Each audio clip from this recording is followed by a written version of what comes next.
তো আজকে আমি ডিম বানাবো মসুর ডাল দিয়ে। তো মসুর ডাল আমি ভিজে রেখেছি, মসুর ডাল আগে ভিজে রেখেছি। ডিম সিদ্ধ হয়ে গেছে, আমি এখানে তেলের মধ্যে ফ্রাই করে নেব। নুন আর হলুদ দিয়ে ডিমগুলোকে ভালো করে ভেজে নেব। এখানে আমি ডিম নিয়েছি আমাদের হিসাব মতো, তোমরা ডিম নিয়ে নিবে তোমাদের হিসাব মতো, তোমাদের যতটা লাগবে ওই হিসাবে ডিম নিয়ে নিও। তো ডিমগুলো আমার ভাজা হয়ে গেছে, এবার আমি ডিমগুলোকে নামাবো।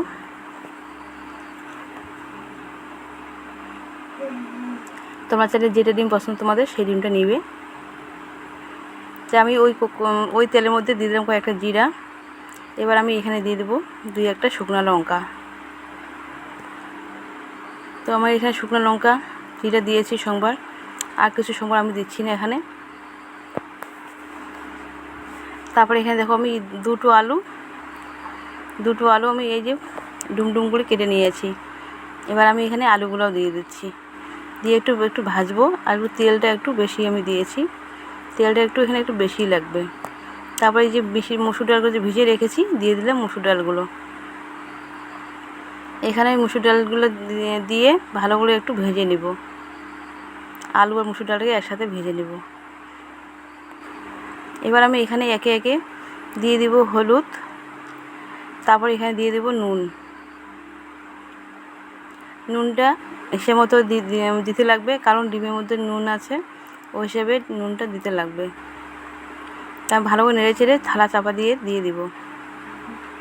তো ওদের থালা খুলে ফেললাম, একটু সিদ্ধ হয়ে গেছে, দিয়ে দিলাম 4টা কাঁচা লঙ্কা চির করে। আপনারা যে হিসেবে ঝাল খাবেন ওই হিসেবে দিবেন, আর এখানে একটু ঝালটা কম দিলে ভালো হয়, কারণ বাচ্চাগুলো যাতে খেতে পারে। তো আমার ভাজা হয়ে গেছে, এবার আমি দিব এখানে জল, কারণ ভাজা হয়ে গেছে আর বেশি ভাজার দরকার নেই। দিয়ে দিচ্ছি জল, কারণ জলটা একটু বেশি দিতে লাগবে, কারণ ডালটা সিদ্ধ হবে, আলুটাও সিদ্ধ হবে। তবুও বেশি একটা জল দেবার খুব দরকার নেই, কারণ ডালটা ভেজানো আছে, তাতে সিদ্ধ হয়ে যাবে। তো বন্ধুরা দেখো সিদ্ধ দিতে আমার সব হয়ে গেছে, ডাল সিদ্ধ হয়ে গেছে, আলুও সিদ্ধ হয়ে গেছে।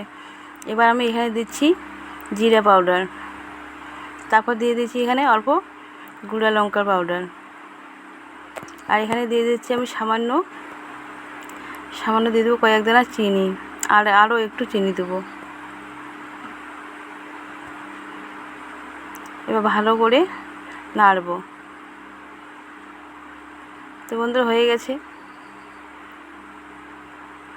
কালারটা চেঞ্জ হয়ে গেছে। এবার আমি দিয়ে দিচ্ছি ডিমগুলো।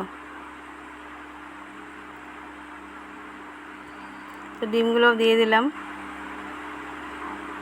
তো হয়ে গেল বন্ধুরা, দেখো আমার মসুর ডাল দিয়ে ডিমের রেসিপি। তো বন্ধুরা আমরা তো অবশ্যই খাবো, তোমরা এইভাবে রান্না করে খেয়ে বলবে কেমন হয়েছে। যদি ভালো লাগে লাইক করো, আমাকে ফলো করো। এখানে ভিডিও শেষ করছি। টাটা, বাই বাই সবাইকে।